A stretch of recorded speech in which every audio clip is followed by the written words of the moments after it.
வாழ்க்கையில சில பேருக்கு மட்டும் அவங்க நெனச்ச அத்தன விஷயங்களையும் கிடைக்கிறத நீங்க ஆமா, பார்த்திருப்பீங்க. அவங்க ஆமா. நெனச்ச மாதிரியான ஒரு லைஃப் அ, ஸ்டைல், அ, ரிலேஷன்ஷிப், அ. வாய்ப்புகள் எல்லாமே அவங்களுக்கு ஆமாக்கா, கிடைச்சிருக்கும். அவங்க ஆமாக்கா. ஒண்ணு நெனச்சாங்கன்னா, அத கண்டிப்பா கரெக்ட். அடைஞ்சிருப்பாங்க. அவங்கள பத்தி யோசிக்கிறப்ப உங்களுக்கு என்ன இந்த தோணும்? மாரி உங்க ஃப்ரெண்ட்ஸ் சர்க்கிள்ல எவனாச்சும் இருந்தான்னா, மறக்காம அவன கீழ டேக் பண்ணிட்டு போங்க. எல்லார் வயித்தெரிச்சலையும் அவன் கொட்டிக்கிட்டும். சரியா?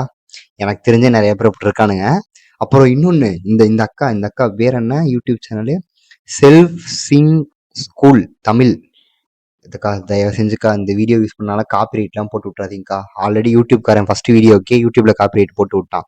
இந்த 2 காப்பிரைட் வந்தா சேனலே டெலிட் பண்ணிட வேண்டாம்க்கா. ஸோ பார்த்து ப்ளீஸ். இஷ்டத்த பார்த்து மற்றவங்க பொறாமப்பட்டாலும் இந்த ஆச்சரியப்படுறதுக்கு அளவுக்கு இல்ல. இந்த வந்துருமா? வீடியோல நான் சொல்லப் போற அந்த டிப்ஸுக்கு அப்புறமா போனஸா 2 இல்ல டிப்ஸும் போனஸ் சேர்த்து போனஸ் 2 குடுக்குறேன். டிப்ஸ். நமக்கு வந்து போனஸா 2 வீடியோஸ் இப்போ ஓகேவா? விஷயம் எல்லாத்துக்கும் எஸ் சொல்றத முதல் நிறுத்துங்க. முதல் ஸ்டெப்பு.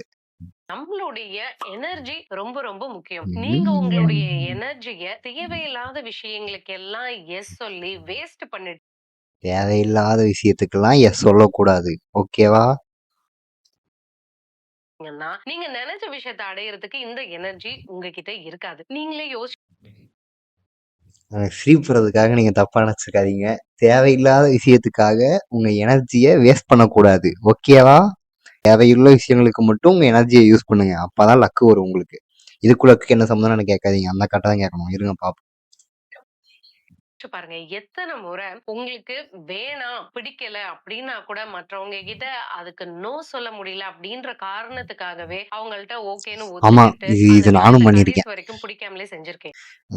எப்படின்னா, அந்த வேலை வந்து எனக்கு தேவையான வேலையாவும் இருக்காது. அதனால எனக்கு எந்த பெனிஃபிட்டும் இருக்காது. அது இன்னொருத்தங்க வேலை. அவங்க நம்மகிட்ட குடுத்துட்டாங்கன்னு சொல்லி, எனக்கு இருக்கிற வேலைய விட்டுட்டு, அந்த வேலைய உட்காந்து பண்ணிட்டு so first learn to say no. இதுதான் வந்து ஃபர்ஸ்ட் டிப்ஸ். ஓகேவா? First habit. டிப்ஸ் இல்ல. First habit.